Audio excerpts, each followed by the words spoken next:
તો ઉત્તર પ્રદેશમાં એએસઆઈની ટીમે જામા મસ્જિદની અંદર તપાસ કરી છે। એએસઆઈની ટીમે નિરીક્ષણ દરમિયાન વિડીયો રેકોર્ડિંગ પણ કર્યું। ઉત્તર પ્રદેશ સરકારે મહાકુંભ દરમિયાન સ્વચ્છતા અભિયાન માટે ગિનીસ વર્લ્ડ રેકોર્ડ બનાવ્યો। યુપીના સીએમ યોગી આદિત્યનાથ અને ડેપ્યુટી સીએમ કેશવ પ્રસાદ મૌર્ય અને બ્રજેશ પાઠકને એવોર્ડ મળ્યો।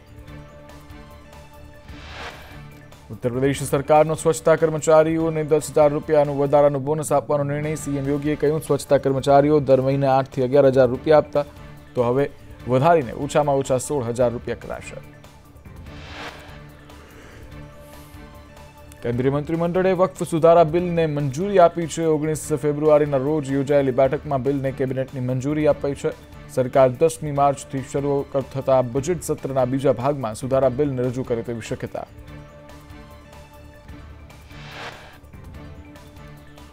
સંયુક્ત સંસદીય સમિતિના અહેવાલના આધારે વક્ફ બિલનો નવો ડ્રાફ્ટ તૈયાર કરાયો છે। 13મી ફેબ્રુઆરીએ સંસદમાં વક્ફ બિલ પર જેપીસી રિપોર્ટ રજૂ કરાયો હતો। વિપક્ષે આ અહેવાલને ખોટો ગણાવતા સંસદમાં હોબાળો મચાવ્યો હતો।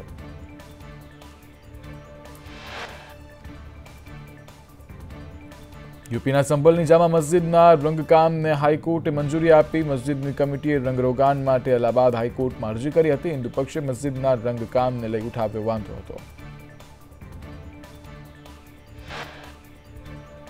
દુષ્કર્મના આરોપી દત્તાત્રેયને પકડવા પોલીસે 8 ટીમ બનાવી। એનસીપીના કાર્યકરો દ્વારા સરકાર સામે વિરોધ પ્રદર્શન કરાયું। આરોપીને ઝડપથી પકડવા માટેની માંગ ઉઠી।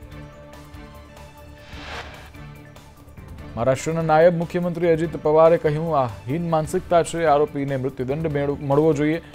સરકાર એક્ટિવ મોડમાં છે।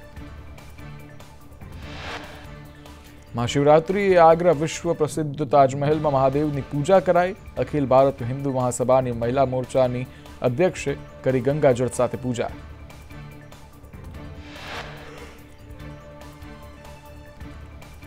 મીરા રાઠોરે તાજમહેલમાં શિવલિંગ પર ગંગાજળનો કર્યો અભિષેક। મીરાએ વાડના ચોટલામાં શિવલિંગ અને ગંગાજળની બોટલ છુપાવી હતી। તાજમહેલ ત્રીજો મહેલ નામનું શિવ મંદિર હોવાનો અખિલ ભારત હિન્દુ મહાસભાનો દાવો। મકબરાની અંદર શિવલિંગ પર ગંગાજળ ચડાવી પૂજા કરવામાં આવી। બંગાળની કોલકાતા મ્યુનિસિપલ કોર્પોરેશને વિશ્વકર્મા પૂજાની રજા રદ કરીને ઈદ ઉલ ફિત્રની રજા વધારી દીધી છે। ઈદ ઉલ ફિત્રની રજા 1ના બદલે 2 દિવસ કરવામાં આવી। પ્રયાગરાજ મહાકુંભમાં 66.21 કરોડથી વધુ શ્રદ્ધાળુઓએ ત્રિવેણી સંગમ તીર્થ પર પવિત્ર સ્નાન કરી પુણ્યનું ભાથું બાંધ્યું। મહાશિવરાત્રિ 1.44 કરોડ શ્રદ્ધાળુઓએ અમૃત સ્નાનનો લાભ લઈ ધન્યતા અનુભવી। મહાકુંભમાં આજે પણ સંગમ સ્થળે જામી ભીડ। મુખ્યમંત્રી યોગી આદિત્યનાથ આજે મહાકુંભનું ઔપચારિક સમાપન કરાવ્યું।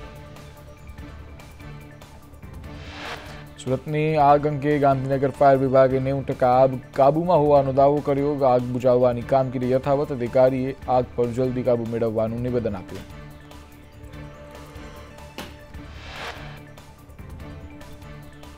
સુરત ટેક્સટાઇલ માર્કેટમાં ફાયરના જવાનોએ જીવના જોખમે આગ બુઝાવવાની કામગીરી કરી। માર્કેટની અંદર ફાયર જવાનો સાથે પોલીસ પણ જોવા મળી।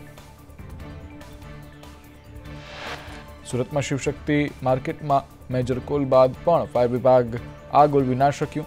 આગમાં કરોડો રૂપિયાનું કાપડ બળીને ખાખ। શિવશક્તિ માર્કેટમાં 800થી વધુ દુકાનો આગની ચપેટમાં આવી। આગમાં વેપારીઓને 1500 કરોડથી વધુનું નુકસાનનો અંદાજ છે, જ્યારે 30થી વધુ ફાયર ફાઇટરની લેવાઈ રહી છે મદદ। સુરતમાં શિવશક્તિ માર્કેટમાં લાગેલી આગ યથાવત। આગ કાબૂમાં લેવા જેસીબીથી તોડફોડ શરૂ કરાઈ। જેસીબીથી બારીના ભાગોને ઉખડી દેવામાં આવ્યા। ટેક્સટાઇલ માર્કેટમાં આગ ઓલવતા સબ ફાયર અધિકારી ઇજાગ્રસ્ત। જે ગઢવી નીચે પડતા હાથમાં ફ્રેક્ચર આવ્યું। 108 મારફતે સારવાર માટે લઈ જવાયા। સુરત મનપાના વિપક્ષના નેતાના સરકાર પર પ્રહાર। વિપક્ષના નેતાએ કહ્યું, આ આગ ભ્રષ્ટાચારની આગ છે।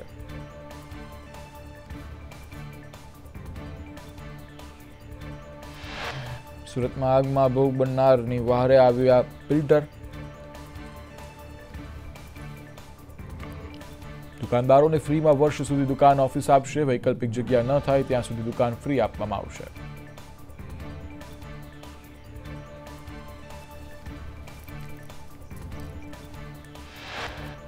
સુરત આગની ઘટના મુદ્દે હર્ષ સંઘવીએ કહ્યું, કાપડ માર્કેટમાં અતિ ભયાનક આગ લાગી છે. આગને સંપૂર્ણ કાબૂમાં લેવા માટેના પ્રયાસ ચાલી રહ્યા છે. છેલ્લા 2 કલાકથી આગ થોડી કાબૂમાં આવી. સુરતની આગ પર મંત્રી પ્રફુલ પાનસરિયાએ કહ્યું, આગને કાબૂમાં લેવા તંત્ર પ્રયાસ કરી રહ્યું છે. આગ બીજી બિલ્ડિંગમાં ન પ્રસરે તેવા પ્રયાસ ચાલી રહ્યા છે. આ સુરતનું જૂનું ટેક્સટાઇલ માર્કેટ છે.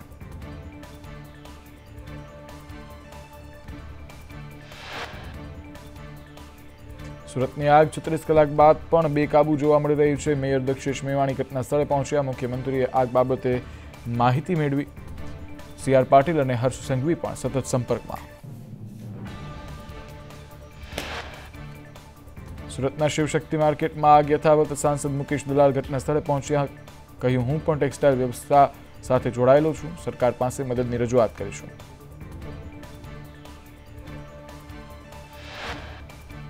સુરતમાં લાગેલી આગને લઈ રાજસ્થાનના ધારાસભ્યએ CM ભૂપેન્દ્ર પટેલને પત્ર લખ્યો. ધારાસભ્ય અરુણ ચૌધરીએ સરકાર પાસે તપાસની માંગ કરી. અગ્નિકાંડમાં નુકસાન માટે સહાય આપવા માંગ. સુરતમાં આગથી નુકસાન અને વેપારીઓને રાહત પેકેજની માંગ કરવામાં આવી છે. કલેક્ટર સૌરભ પારઘીએ કહ્યું, આગ પર કાબુ મેળવવા પ્રયાસ સતત ચાલુ છે. ઓછામાં ઓછું નુકસાન થાય તેવો પ્રયાસ ચાલી રહ્યો છે.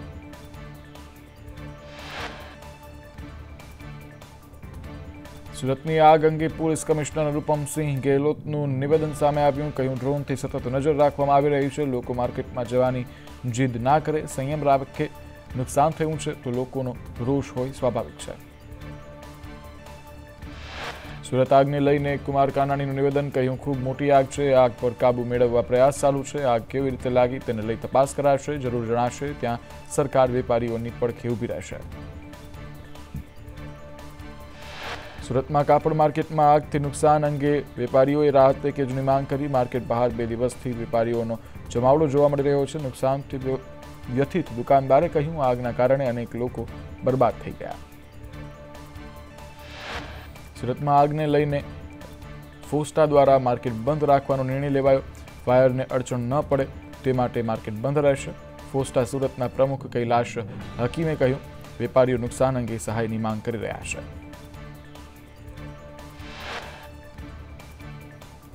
વડાપ્રધાન નરેન્દ્ર મોદી 2 દિવસ માટે ગુજરાત આવશે. 1 માર્ચ જામનગર રિલાયન્સના વંતારાની મુલાકાત લેશે. 2 માર્ચના રોજ સાસણગીર જાય તેવી શક્યતા. પીએમના પ્રવાસને લઈ 2 પોલીસ અધિકારીની જવાબદારી સોંપાઈ છે. જૂનાગઢ માટે ADG અભય ચુડાસમાને જવાબદારી સોંપાઈ. પંચમહાલ જિલ્લાની 2 નગરપાલિકાના પ્રમુખ માટે સેન્સ લેવાની પ્રક્રિયા કમલમ ખાતે યોજાઈ. બંને નગરપાલિકામાં ભાજપને મળી સ્પષ્ટ બહુમતી. અમરગઢ નજીક અકસ્માતમાં 5ના મોત, 15 ઇજાગ્રસ્ત થયા. રાજસ્થાનની સરકારી બસ અને બોલેરો વચ્ચે અકસ્માત સર્જાયો. બોલેરોના ચાલકને ક્રેનની મદદથી બહાર કઢાયો.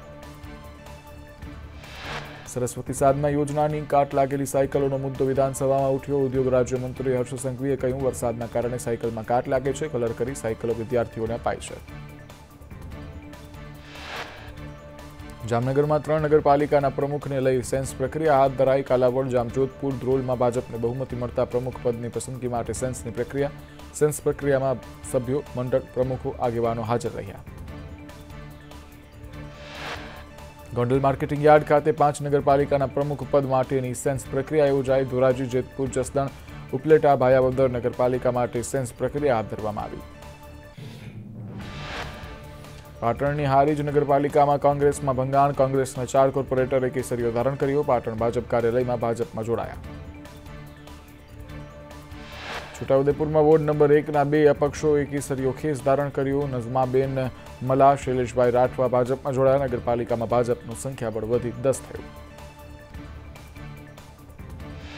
રાજકોટમાં પાણી પુરવઠા મંત્રીએ બેઠક યોજી. પાણી સમસ્યાને લઈ એન્જિનિયરોને સ્થળ પર બોલાવાયા. બેઠકમાં 200થી વધુ ખેડૂતો ઉપસ્થિત રહ્યા. પાણી સમસ્યા દૂર કરવા પાઇપલાઇન રિપેર કરાશે. સુરેન્દ્રનગરના સાંસદ સાથે હોસ્પિટલ સ્ટાફે ગેરવર્તન કર્યું. હોસ્પિટલ સ્ટાફના ગેરવર્તનથી સાંસદ રોષે ભરાયા. સાંસદ ચંદુસિંહ હોરાએ સ્ટાફનો ઉદડો લીધો. રાધનપુરની સરકારી હોસ્પિટલમાં ઓપરેશનની તારીખે ડોક્ટર જ હોસ્પિટલમાં ન આવ્યા. મહિલા દર્દીઓને ગર્ભાશયની કોથળીનું ઓપરેશન હતું. ડોક્ટર ન આવતા મહિલા દર્દીઓની હાલત કફોડી બની. અમદાવાદમાં સારવા વોર્ડ ઓફિસ પર ભાજપના કોર્પોરેટરોએ તાળાબંધી કરી. અધિકારીઓ ફરિયાદ સાંભળતા ન હોવાથી કોર્પોરેટર્સે તાળાબંધી કરી. અધિકારીઓએ રજૂઆત માન્ય રાખતા ઓફિસ ફરી શરૂ કરી. નડિયાદની કોપર ઇન્ડસ્ટ્રીઝમાં આઈટીએ દરોડા પાડ્યા. કંટ્રોલ રોડ પર આવેલ ફેક્ટરીમાં સઘન ચેકિંગ હાથ ધરવામાં આવ્યું. કોપર મેટલ સ્ક્રેપ ફેક્ટરી પર આઈટીએ દરોડા પાડ્યા. રાજસ્થાની માલિકના મકાન અને ફેક્ટરી પર પણ દરોડા.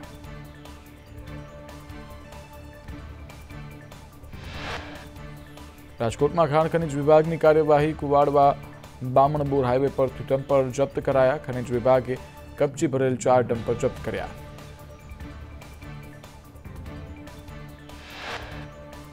રાજકોટ પાયલ સીસીટીવી કેસમાં લેખિતમાં જવાબ લેવાયો. લેબર રૂમમાં કિંમતી સામાન હોવાથી સીસીટીવી લગાવ્યા હોવાની વાત સામે આવી. સેફટીના નામે પાયલ હોસ્પિટલે પોતાનો બચાવ કર્યો. ગાંધીનગર કોર્પોરેશને સ્ટેન્ડિંગ કમિટીનું બજેટ મંજૂર કર્યું. વેરા વધારાની દરખાસ્ત સ્ટેન્ડિંગ કમિટીએ નામંજૂર કરી. કમિશનરે 1744 કરોડનું બજેટ રજૂ કર્યું હતું. કચ્છના લાકડિયા ગામના તલાટીના વાયરલ થયેલા વિડીયોથી ગ્રામજનોમાં આક્રોશ. આખા ગામને ધંધે ચડાવી દઈશું તેવો વિડીયોમાં ઉલ્લેખ. તલાટીને સસ્પેન્ડ કરવામાં આવે તેવી માંગ. ચોટીલામાં સસ્તા અનાજની દુકાનોમાં એસડીએમએ ચેકિંગ કરતા ગેરરીતિ સામે આવી. ઘઉં, ચોખા સહિતની વસ્તુઓનું બારોબાર વેચાણ કરાયું. અધિકારીઓની રેકી કરાતી હોવાનો પણ ઘટસ્ફોટ થયો. ગીર સોમનાથમાં ફરી એકવાર બુલડોઝર ફરી વળ્યું છે. સોમનાથ રેલવે સ્ટેશન નજીકના દબાણો હટાવવામાં આવ્યા. 4000 ચોરસ મીટર જમીન ખુલ્લી કરવા માટે કાર્યવાહી હાથ ધરાઈ. વડોદરાની એમએસ યુનિવર્સિટીમાં વિદ્યાર્થીઓએ હોબાળો કર્યો. પ્રાધ્યાપકો દ્વારા વિદ્યાર્થીઓને અપમાનિત કર્યાનો આરોપ લગાવવામાં આવ્યો. કોમર્સના 3 વર્ષની પરીક્ષામાં પેપર પહેલું લેવાતા વિદ્યાર્થીઓએ હોબાળો કર્યો.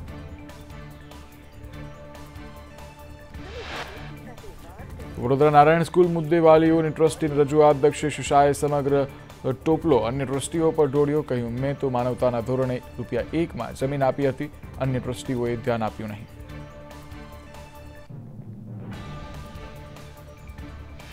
અમદાવાદમાં ધોરણ 12ની પરીક્ષાનો પ્રારંભ. ધોરણ 12 સામાન્ય પ્રવાહમાં 29,726 વિદ્યાર્થીઓ નોંધાયા.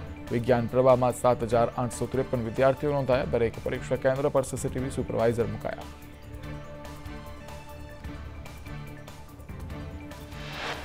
ધોરણ 10માં પ્રથમ ભાષાનું પેપર પૂર્ણ. વિદ્યાર્થીઓએ કહ્યું, પેપર ખૂબ સારું અને સરળ હતું. અપેક્ષા પ્રમાણે પેપરમાં પ્રશ્નો પૂછાયા. જૂનાગઢ શિવરાત્રીનો મેળો એસટી વિભાગને ફળ્યો. મેળામાં એસટીને 1,42,00,000ની આવક થઈ. ગત વર્ષની સરખામણી આવકમાં નોંધપાત્ર વધારો. સુરતના નયોલ ચેકપોસ્ટ પાસે બીઆરટીએસમાં આગ લાગતા દોડધામ મચી. આગને લઈ બીઆરટીએસ સંપૂર્ણ બળીને ખાક થઈ. બસમાં પેસેન્જર ન હોવાથી મોટી દુર્ઘટના ટળી. ભાવનગરમાં પાણીની ટાંકીમાં પડી જતા બાળકીનું મોત નીપજ્યું. 3 વર્ષીય બાળકી રમતા રમતા પાણીની ટાંકીમાં પડી. મૂળ યુપીનો પરિવાર રોજગારી માટે ભાવનગર રહેતો હતો.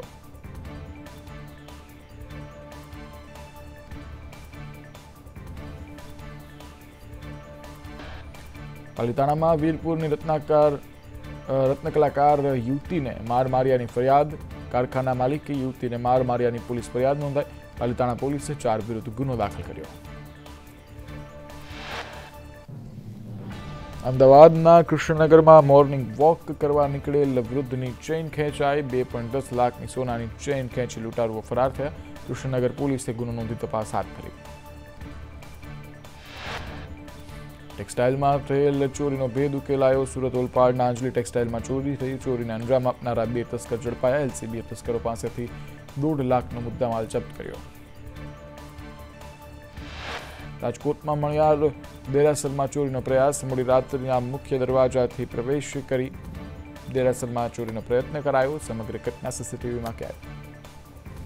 દ્વારકાના હર્ષદમાં શિવલિંગ ચોરીની ઘટનામાં આરોપી શિવલિંગ હિંમતનગરના ગામમાં લઈ ગયો હતો. આરોપીની ભત્રીજીને સ્વપ્નો આવતા શિવલિંગ ચોરી ગયો. ઘરમાં શિવલિંગની સ્થાપનાથી ફાયદો થવાના ઈરાદે લાવ્યો હતો.